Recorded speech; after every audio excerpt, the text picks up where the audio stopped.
Love 30. The only double fault so far from Sampras. He served 3 aces in his opening game.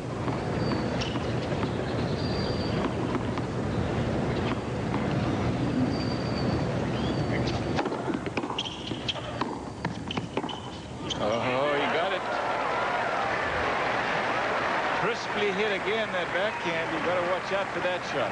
It's a carbon copy of the first point, where he just gets, the preparation is so perfect, he can hesitate just that very fraction. Sampras commits to the down the line, and then he can flick it cross court. Look at how beautifully he prepares. Stays down on the ball and just lightly rolls the wrist over. Ball wide, a slight hesitation before the linesperson decided to stick his arms out, to the delight of Pete Sampras. 2 more break points coming up.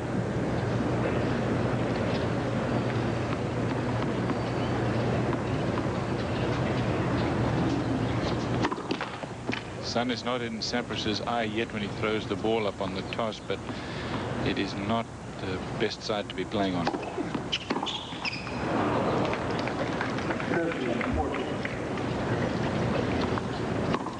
Stefan Edberg would like to have that one back again. Second serve on a break point. That sat up pretty good for his forehand. His percentages on that break point conversions are one of the best in the business too.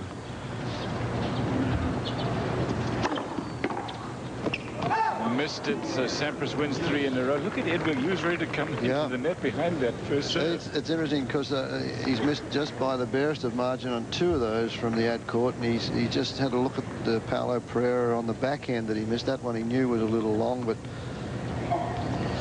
it's so important early in these matches, particularly against 2 fellas like this, that know how tough it is to win against one another.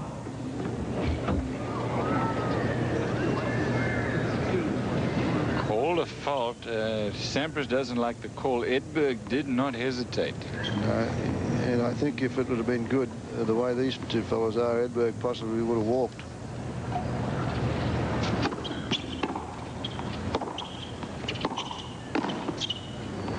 This match has started at a terrific speed, hasn't it? It's really, both these guys have come out of the gates in a hurry. Well, they have a lot of respect for each other, don't they? And they know that an early break, and that could be all she wrote to the way that these boys serve.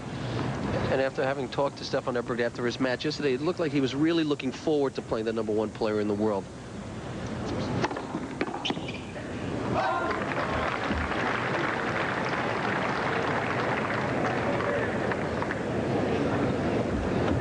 And again, on the big points, that serve is directed to the forehand. Vitas down the tee there, because Sampras doesn't want to give Edberg an opportunity on those break points on the big serve, when he gets the big serve, to go into the backhand.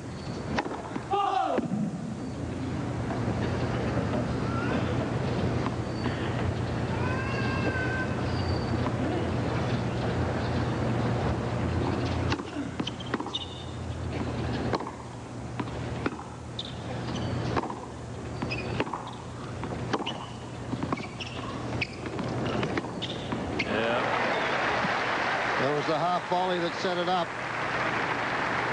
Both players, as we mentioned, are going to work their way into the net. They both have respect. Look at this, the half volley. Edberg not in close enough, forced to play that half volley. It sits up too high. He's had 4 break points. Now it's game point for Sampras, and this is the early stages, so ho-hum, you know what. But these players remember stuff like that when they don't convert.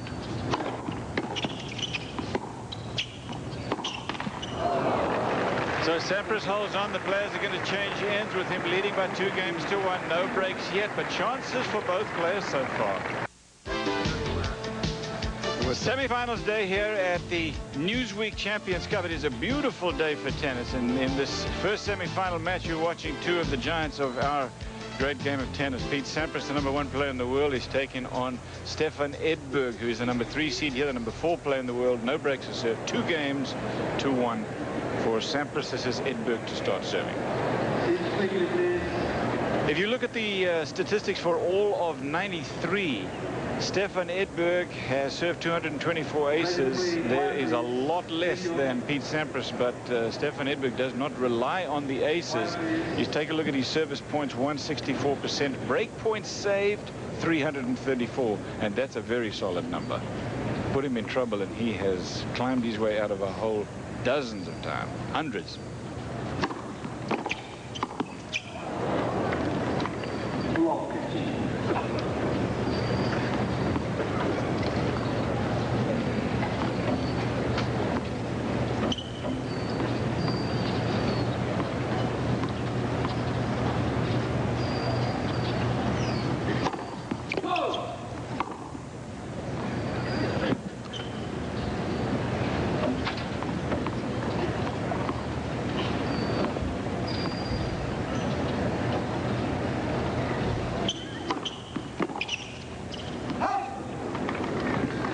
About how important the serve was, both these players. Now the returner serve of Pete Sampras. First serve return points 130%. That means he gets back a lot of big first serve. Look at that second serve return points 154.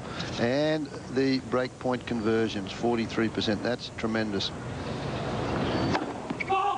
That's why he's #1 in the world. That's why there's such a big gap between Pete Sampras and the rest of the players at this stage. It means when you serve into him, he gets almost half, you know, and you've got a break point. He wins almost half of it. Well, that's two easy forehand volleys there for Stefan Edberg. He don't often find that. We talked about the return to serve, and Stefan Edberg had love 40 in the last service game. Now it's 15-30 Sampras. Edberg practicing that volley. He knows he's going to get a few more of them there if he continues to serve well, gets that kick serve in.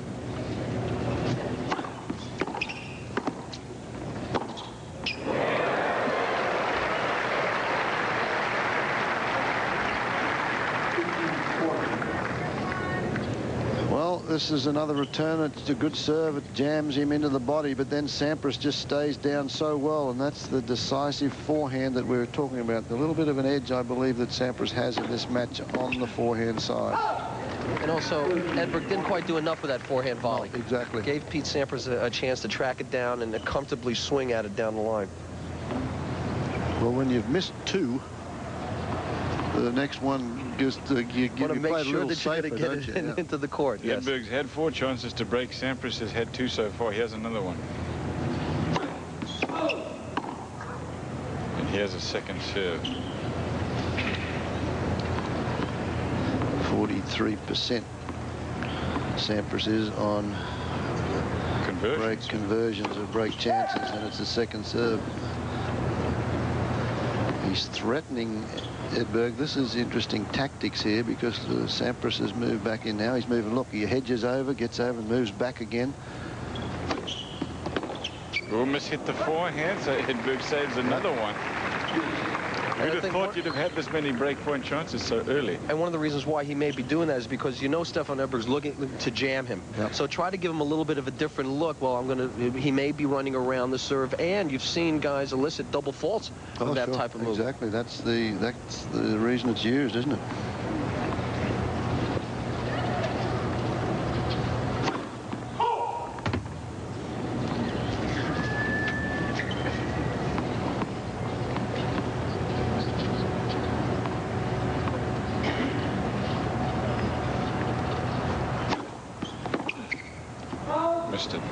I think there's a lesson to be learned, by the way, for just your average player who plays. They don't move enough just to threaten the server. You know, if you're playing against somebody who doesn't have that great a serve, it's a good idea to show them the whole court. If you like to hit the forehand return, then close the gap. Game point, Edberg.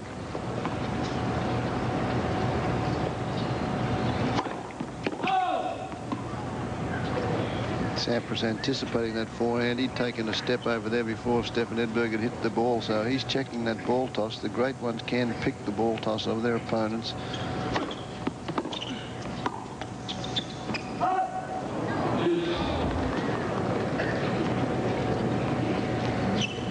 Meant to mention to you when we were looking at some of the statistics for '93 that Pete Sampras was far and away the biggest money winner, official money winner, aside from all the endorsement money that he got and appearance money. He made 3 $2.6 million. Edberg, 2.3 last year. Remember the years when the guys made $1 million and everybody said this is a milestone, and then Lendl one year made $2 million.